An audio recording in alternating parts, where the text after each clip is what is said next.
Maybe I'll start with that. If you look at what's happened in personal computers or what's happened in business in general, in terms of how we allocate capital and let labor move around, the United States has emerged in a very strong position. And so the first beneficiary of all this information technology will be the United States.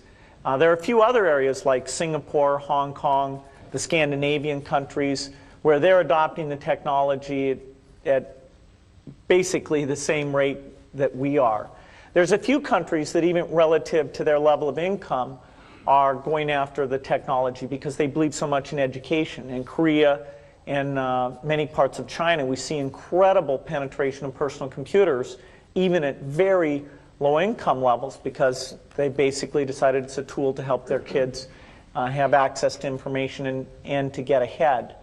The whole world is going to benefit in a big way. You know, there'll be this shift where instead of your income level mainly being derived by what country you're in, it'll be derived by what your education level is.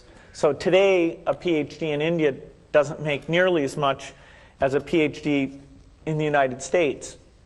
Well, as you get the internet allowing services and advice to be transported as efficiently as goods are being transported through shipping and all those things, then you'll get essentially an open market bidding for that engineer in India versus the engineer here in the United States. And that benefits everyone because you're taking better advantage of those resources and people are better off. So the developed countries will get the early benefit from these things.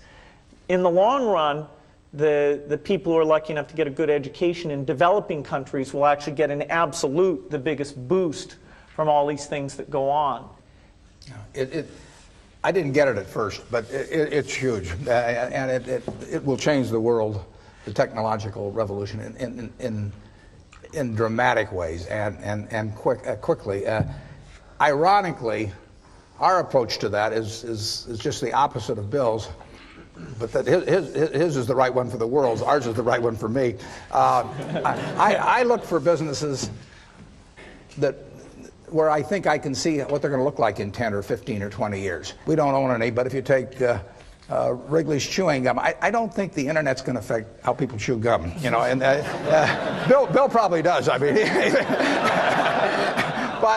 but I don't think it's going to affect the fact that Coke will be the drink of preference and will gain in per capita consumption around the world. I don't think it'll change whether people shave or how they shave or the fact that they like a better shaving system, as the Mach 3 is going to be very shortly, I might add. So we are looking for the very predictable, and you won't find the very predictable in what Bill does. You'll find the more exciting things, the things that are going to change society more. And so I have a little different opinion.